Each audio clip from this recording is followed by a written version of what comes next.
there's room here and there and there. And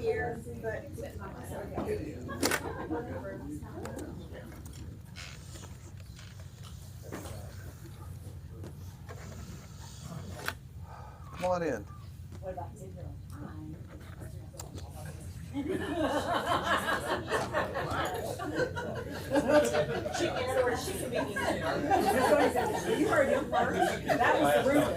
This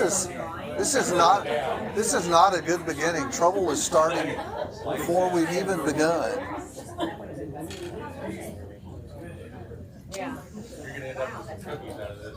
Some cookies? You Owen, me, because he thinks you're rude. All right. This is our last session together. So a couple of things just to get started. Thank y'all for being in the class, and most especially for the obvious interest and enthusiasm in what we've been talking about. That's been a real encouragement to me, and I appreciate that. I am concerned about classes like this because I think they tend to be like flash fires. You know what I mean when I say that?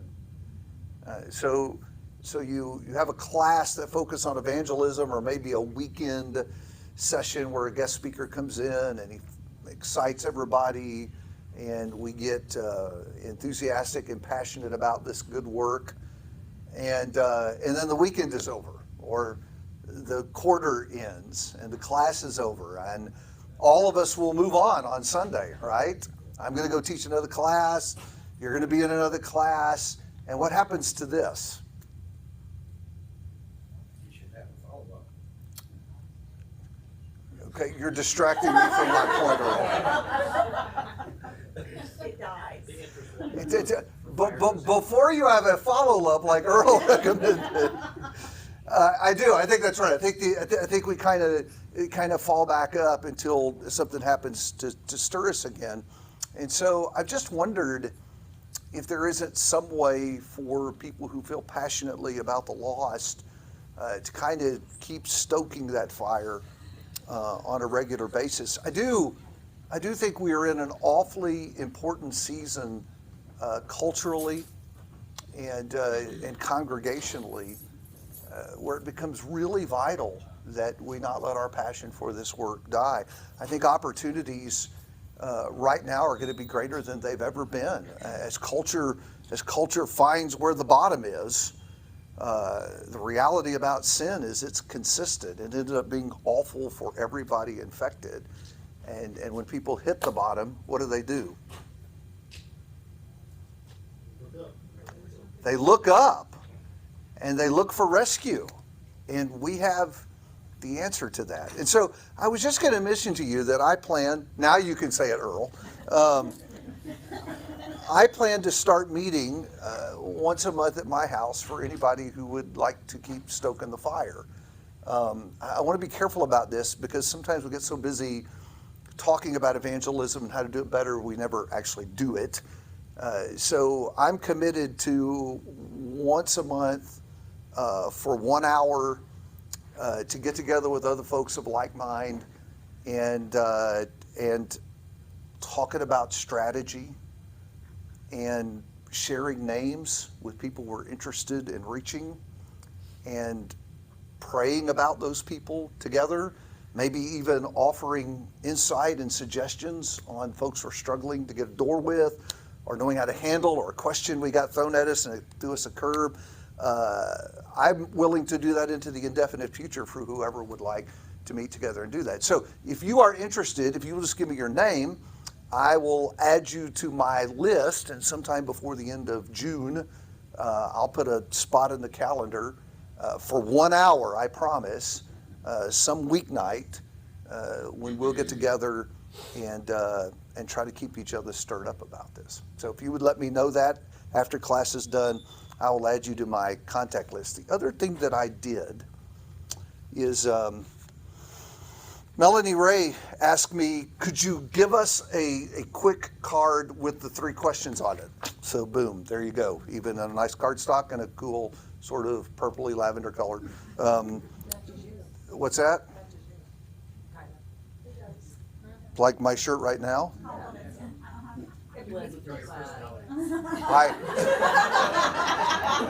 I dressed this morning thinking what shirt would match the cards. If you would like one of these, they're right up here, and they just have the 3 questions: the information question, the burden of proof question, and the leading question. So I've enjoyed doing this together. I hope you guys have too. And I do have one last thing that I want us to cover tonight. So let's jump into that. Let's pray together before we do that. It's a blessing to be with your people tonight, Father, and in your presence, and to have a chance to think about this vital work we have to do together. And so as we conclude our class tonight, we pray you would bless this last discussion, that it would make us more effective reaching those who need to hear you. In Jesus' name, amen.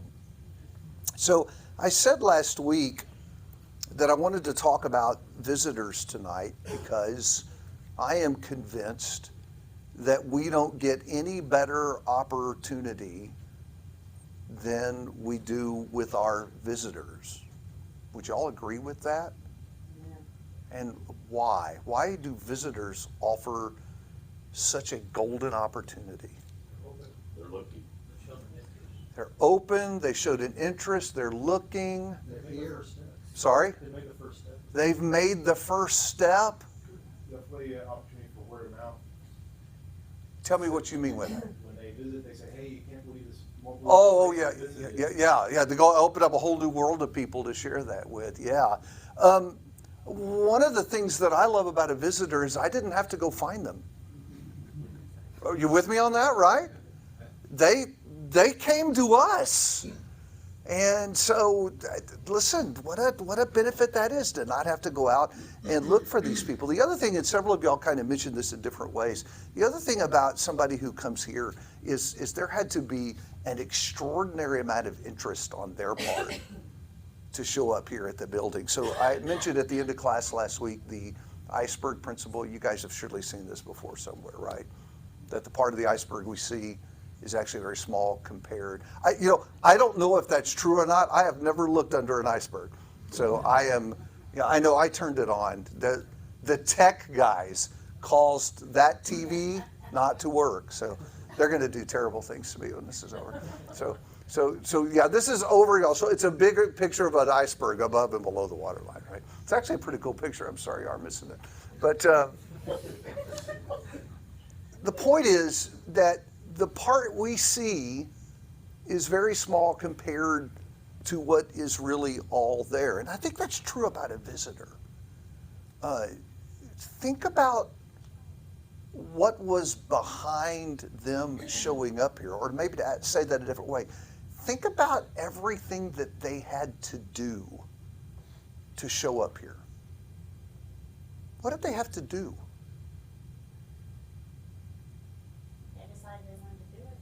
Had to decide. Yes, what else? Research. Maybe like Jerron, they got online and hunted for churches. He's a recent convert, for those who don't know who Jerron is. What else? If they don't regularly go anywhere, they have to change their schedule or do something that's kind of out of the ordinary. It might well have altered a typical schedule. A schedule on what part of the week? The weekend. And we don't meet at 2. We meet at 9:30, which means you have to get up at 6:30. Yeah. On the weekend. And see, we don't think about that because we do this every week. It's routine. It's no big deal for us. But they had to get up early, outside of the schedule maybe, on the weekend. What else? They have a read. Well, see, are you just going to get ahead of me all night?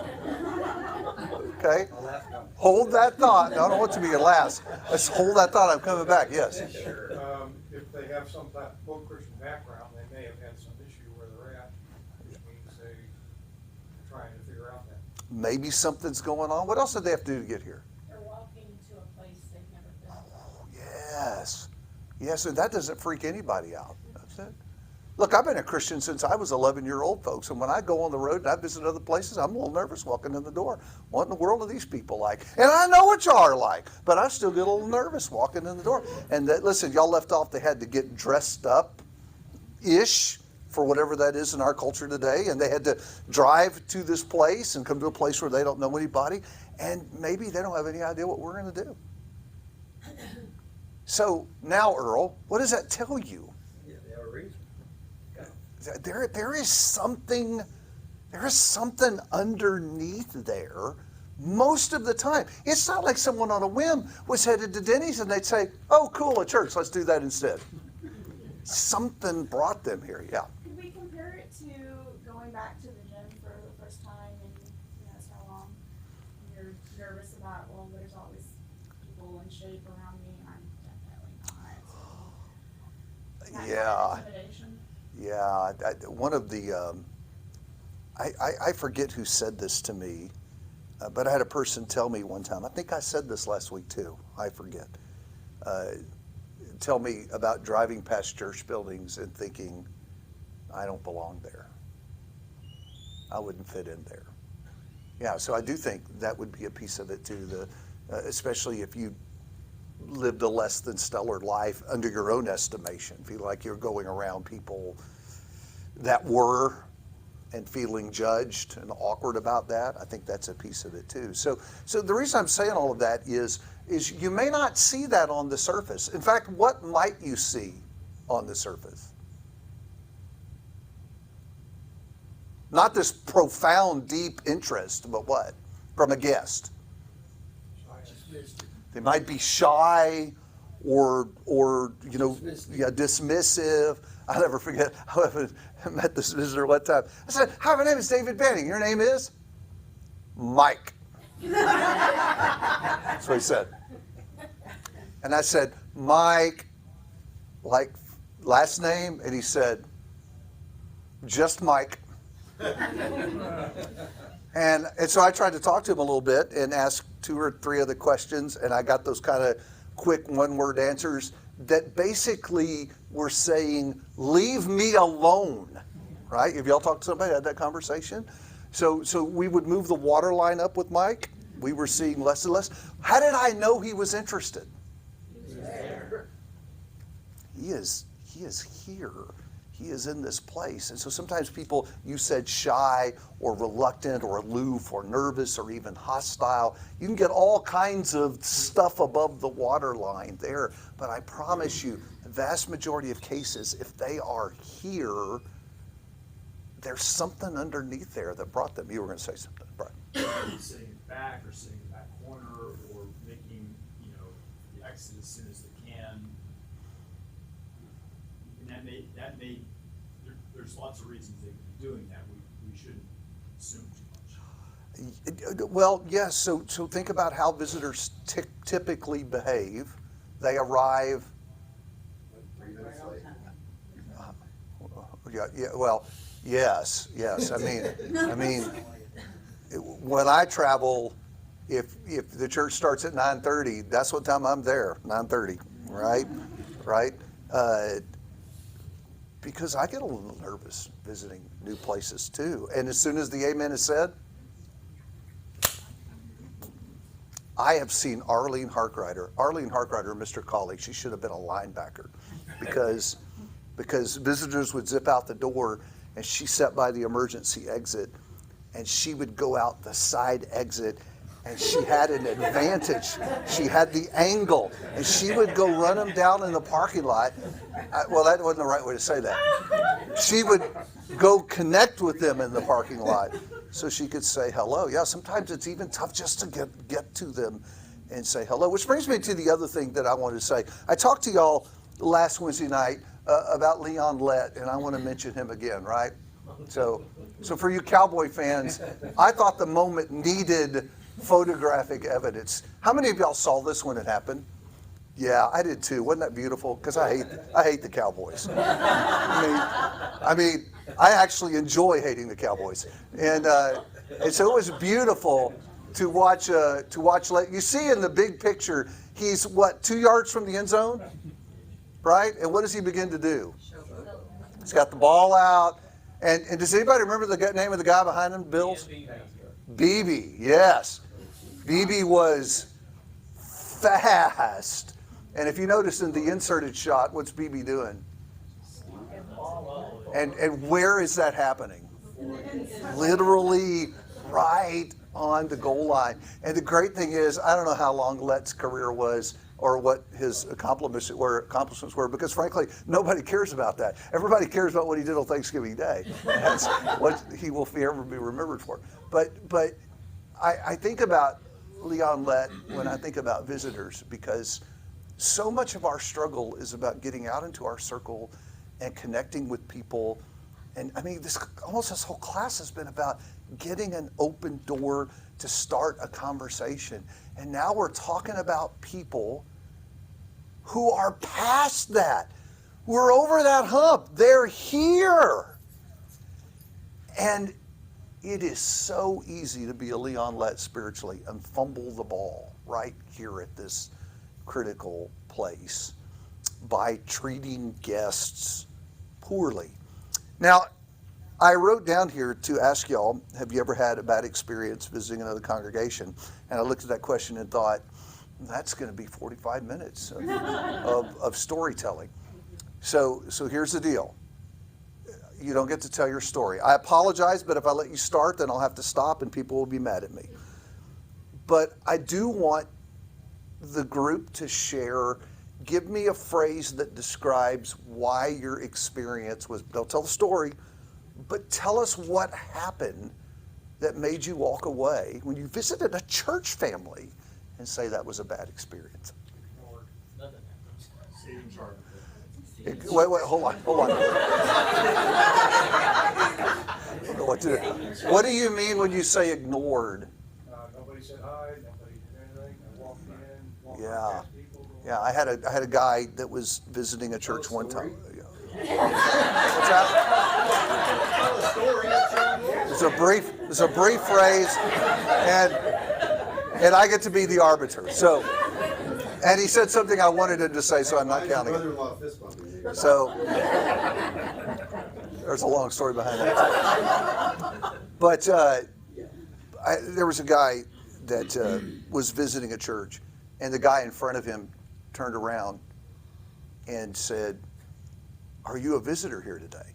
And the guy's in his mind thinking, finally, somebody's going to greet me. And he said, "Why, yes, I am." And he said, "I am too. Isn't this the rudest church you've ever been?" So how many of you have visited a place and literally nobody spoke to you? Had that experience, right? Yeah, that happens sometimes. So seating chart. Can you attach at least a couple more words to give us some context? You sit down somewhere and someone comes up and says, "You're in my seat." Oh my goodness. We had a guy visit us in Orlando. I'm the only one getting to tell stories. With his wife and 4 children. And when they went to retrieve their kids from Bible class, somebody picked up their belongings that they had left in the pew and pushed them up against the end and took their seats because they were sitting in their seat. Yeah. How does that make you feel? They wouldn't tell who it was. I begged for the information. So, yeah. I think this needs to be said, it's not a story, but in 6 weeks, that's happened here 4 times. Well, That's factual. And then a week ago Sunday, 4 ladies came and sat behind me, and I went to greet them, and they said, "Is this anybody's seat?" And I was like, people got a thing about their seats. So give me some other experiences. What kinds of things made you feel unwelcome besides just not being greeted? Yes. Entrance was at the front of the auditorium. What were they thinking? No, it was, we came in late, it was awful. Wow. So everyone stared kindly at you when you came in late. Oh. Everybody's going to be wanting to know where that is. Well, I was a kid. I think it's in Indiana, though. Okay, what else? Who else has had? This is kind of a joking thing, but one couple congregation, they always start at the opposite end of where the visitors are, so the visitors get to a couple last week. Not always. Tell me, Well, they did it. tell me about some other things that have happened to you. Or is that largely what is it about? Is it just nobody really paying attention that you're there? Yeah. Acknowledging your presence, saying hello or something like that. I had a preacher friend who moved to a new area where he wasn't known, and over the first 6 or 8 weeks visited 10 churches in the area. I think he had some time off in between all of that. And it was him and his wife, had 3 little kids, and then 2 extended family children staying with him. So here they would go in, 5 kids, 2 adults, 7 of them. And they didn't act like visitors. They got there earlier, sat down front, stuck around afterwards, sat in the vast majority of places.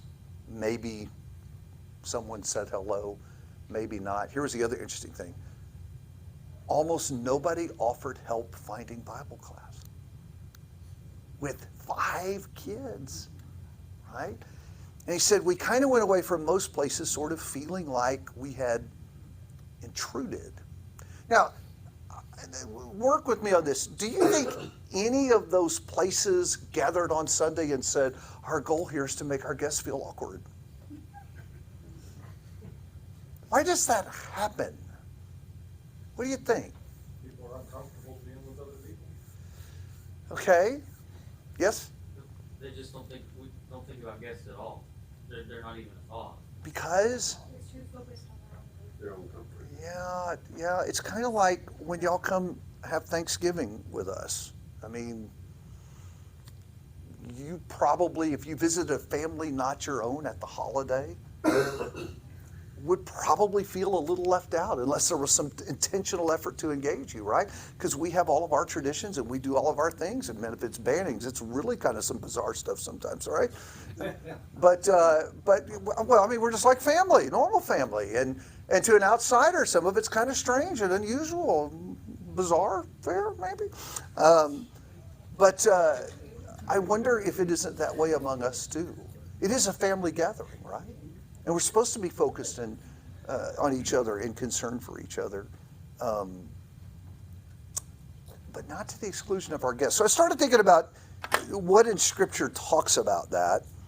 And I thought about our text that we worked a lot in Colossians 4. Would you go back there? I don't know that there's a visitor text per se in the Bible, but in Colossians 4, remember, I thought especially about verse 5, where Paul said, conduct yourself with wisdom toward outsiders, making the most of the opportunity. So the admonition is, when you have a door with someone that doesn't know, with someone that's outside the family, what do we need to do? What's the text say? Make the most of it. Seize and take every advantage. And so I would think, going back to the iceberg for a minute, I would think if this is what wrong way. If this is what I've got lying underneath there, I need to grab that and get whatever I can out of it. I don't know if they're ever going to come back. I do know that within the first 10 or 15 minutes of that visit, most people make their decision about whether or not they're going to come back. So not only do I have to make the most of that opportunity, but I really need to ponder what happens early in that opportunity. Have I just really struck a nerve with you tonight? Okay, jump in.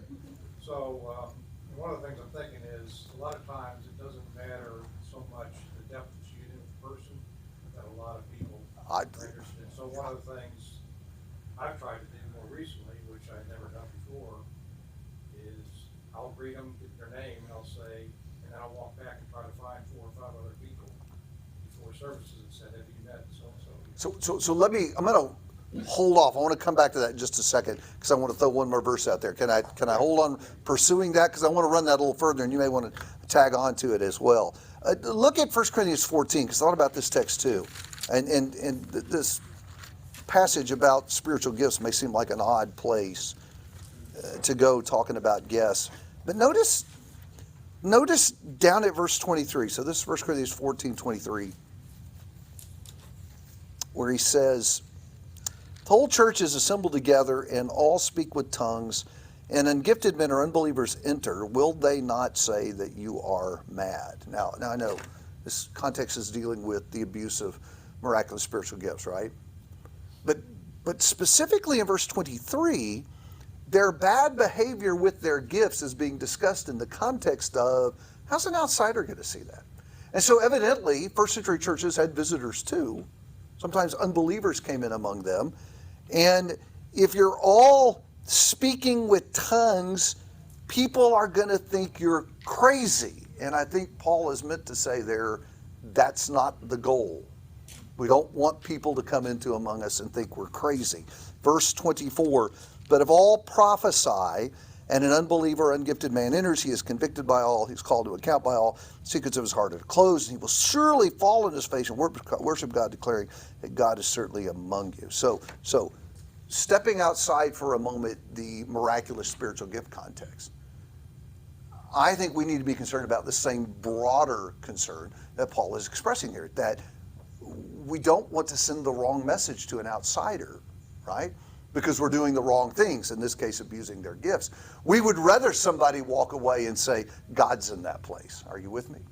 Now, sometimes you can't avoid a visitor being offended because he may be offended by truth, and he may hear a lesson that he doesn't like because it's true. Can we do anything about that? Someone said, well, you can be gentle in the way you teach. Sometimes even gentle isn't going to be enough. They just don't like the message. So the point is not, we're always trying to find a way to soothe things with a visitor. That's another cliff over there. But it also should be that we wouldn't want to behave in a way that's in conflict with who Christ is and how he wants us to be toward other people. And I think that's the concern as well. And I think 1 Corinthians challenges us to think about outsiders. Let me start here. Yep. I was wondering, does this idea of how we treat the visitor fall under the broader category of hospitality? Right, we're told to show hospitality by doing so. Some have entertained angels unaware. The idea of just being hospitable to those that come in. Especially if you view that as kindness towards strangers, which I think is the fundamental idea, there would be, I think, a hospitality piece to that. Thank you. Yes. So I grew up Presbyterian Methodist. I was 28 when I first went to church, and I can tell you, I thought they were speaking in tongues. Literally speaking in tongues, but just the things being said were so foreign. Yeah. Right, and we need to understand that speaking the truth is literally foreign to people that have gone to church. Sometimes, as I said, sometimes you cannot get around what we say and do being misunderstood or even offensive to culture, because truth is offensive to culture. My concern is more behaving in a way that doesn't reflect who Christ wants us to be and the care we ought to have for someone who is seeking. Yes, sir. David, I would say that I cannot much the way that Dale did, and when I came to the church, it felt like it too. And in trying to convince my parents to come to church, my father was of the mind, you made a statement at the beginning, you people think you're the only ones going to heaven. And lo and behold, I finally got them to come on Sunday night. This preacher wasn't there, and somebody filled in, and it was a bash all other religions. And my dad walked out of there. It took me forever to get to that, to explain that is not typically how it goes. So that was one of them. And the other events I've seen is that particularly holiday times, we're going to have maybe family members come and visit from the church, they're not Christians or whatever. So then, those sermons then should be, I would think, structured more in a way that the visitor who doesn't know the truth can learn about the truth and probably encourage them to come back. And sometimes I've been in congregations where that wasn't so. It's like, how did you choose that topic this time? I mean, really? I mean, that's... So that's a Colossians 4:6 thing, isn't it? Say again? It's a Colossians 4:6 thing. That if you know for a fact, well, I'll give you an example. I preached at Dowling Road for 12 years, and next Sunday will be the greatest Sunday of the year at Dowling Road. Because? Camper Sunday. We'd have 600 or 700 people, mostly kids. just show up that Sunday. We thought about that Sunday. And who would be in the crowd? What we ought to say to them. So I actually agree absolutely what you're saying. The holidays come around, and you're going to have guests in the crowd. Let me flip back to what you said earlier, that I think what you're describing when you talked about the church bashing sermon, if I understand you correctly, is probably something that we would not ever want to be guilty of. What we want to do is to persuade people to see truth and error for what it is, and we want to speak the truth with love and care for people. So I would never want someone to, let me say, I got to be careful about that, because if you suggest someone's wrong, they'll perceive it as bashing sometimes. Do y'all see the balance struggle here? Yeah. You could say things kindly and still offend people. Can't do anything about that, but you can also say things unkindly and offend people. Overall, I just think, particularly on Sunday mornings, we need to be cognizant of the fact that we may have visitors. Like, you can't, like you said, there's a tough balance. It is. It is sometimes. But at least be not doing silly things we just got. Let's talk a little bit, because that's what I wanted to get to. We have about 10 minutes to do this. I'd like to kick around what it is. I'm putting a slide up that just asks, what's wrong with Leon Lett? No. Yeah. What makes the guest feel welcome? I want to throw that question up and kick it around before we're done. Because at the end of the day, that's what we would like to do. We would like people to come and with that nervousness and that awkwardness and that uncertainty, to leave feeling positive about their experience among this. So I'm wondering, what kind of things make people feel that way? Maybe the way to answer that question is to apply the golden rule, which says, treat people the way you want to be treated. So think about what makes you feel welcome when you go somewhere. Unless you're an introvert, and what makes you feel welcome is everyone leaves you alone and won't speak to you. We're going to need you to get outside your bubble a little bit. And there are people that are that way. So we might need you to think bigger, but what is it? Let's talk that around. Yeah. I think with some of the things we've talked about what time they show up, the same, then people run out, that kind of thing. I think somebody will show you how they want to be treated.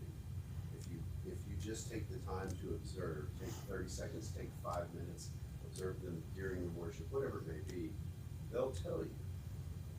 You'll see if they're engaging on their way in, or if they're ducked into the second to last row, and they'll tell you, because treat others how you want to be treated doesn't work in that. You've got to treat them how they want to be treated. And for the most part, you can see this if you just look. I do think that's, and I'm going to expound on this when we get a little deeper into this, that a big part of this is trying to read people and engage whether or not they want to talk more, or whether, I think we said this earlier, hey, I was just here checking things out, and I really don't want you up in my business. Can you press too hard? Yeah, and so, huh? I saw it Sunday. So there is that struggle. My principle is I want to get in trouble for what I did to rather than what I neglected, right? But there is that struggle to trying to figure out how much. Yeah. At a minimum, we should greet them. That's the first thing on my list, which greet them basically means what? Handshake and Hi, my name is David. You are?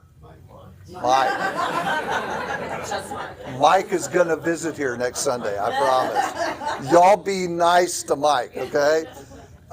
At the very least, hello, my name is, you are. It's sure nice to have you here today. And who said something? Did you say something a minute ago about the cumulative effect? Yeah, going out, and I was gonna add a little bit to that is, I'm not good at this, but knowing their name, and when I go out to get other people, if I can, take them over and say, Mike, I'd like to introduce you to. Yeah. Yeah, I'm gonna say something about that just a little ahead. So let me come back. I keep saying that to you tonight. I apologize. I'm gonna come back and say more about that. But I do think what Dale said earlier about the cumulative effect. I had a lady say one time her and her husband visited church, and we'd really been working on this. And I studied with them later in the week, and she said, "Oh my goodness, I didn't think I was ever going to get out of that place. I think I shook 800 hands." And maybe that ended up being too much. I don't know. But I'd rather take that heat than the flip side, and that is nobody spoke to me, right? Who did I see over here? Yep. Well, I mean, this is very basic, but I mean, we all know which door to go in when we come in. This building to me is very confusing. Which door are you supposed to go in? You mean because there are like 12 ways to get in and out of this building? Yeah. Right? So like simple signs like welcome visitors, park here, Yeah. entrance this way. And then I've seen congregations reserve pews for visitors. And that has been very successful. It does two things. One, it makes an open seat for them to immediately slip in. And two, you know who's Yep. a visitor. It's a good idea. Good idea. Yes, ma'am. You. There's no man behind you. Chad is next one in the line. For me personally, what always is what I find nice when we visit places, and I'm not great at this, is to try and make a connection with people, or when people make a connection with me. So it's not just about, "Hi, Cindy, nice to meet you. Thanks for coming to our church." But maybe, "Hi, what grade are your kids in?" Like if I was at the age where I still had kids in school, talk about the kids. Talk about something where y'all have a common ground that makes them be like, "Hey, I liked her, I liked him, I want to talk to that person more." Invite, again, I'm not great at this, but invite them out to dinner. I can't tell you how many congregations we've been to where in Germany or Switzerland, I think it was, we were invited out. Manchester invited out, just different places like that where, invite them if you can out to a lunch or something. Just make them feel like they're already kind of part of the family. And again, like I think Stephen was saying, or somebody, you have to kind of read them. They may not, you can't just grab and say, "You're coming," but. Let me make a suggestion about that, because I think you can actually get to what Stephen was talking about with a couple of really simple questions. When I introduce myself to someone, I usually will ask them one of two things. One is, "Are you from this area?" Because now what have we just done? We've segregated what? Visitors from out of town. Yeah, people who are down from Michigan in January, escaping the winter and visiting Kleinwood today, and they're planning to go home. Right. Or people who say things like, "We just moved here from Louisiana," right? And so we find out, are these people in our area, people outside our area? The other thing that I will sometimes ask people is, "What brings you to Kleinwood today?" Now, when it was Mike said, "Church." So what did that tell me? Mike really wanted me to leave him alone, which means we should do what? Leave him alone. Maybe he just wants to check things out. And again, you could push so hard, you push people away.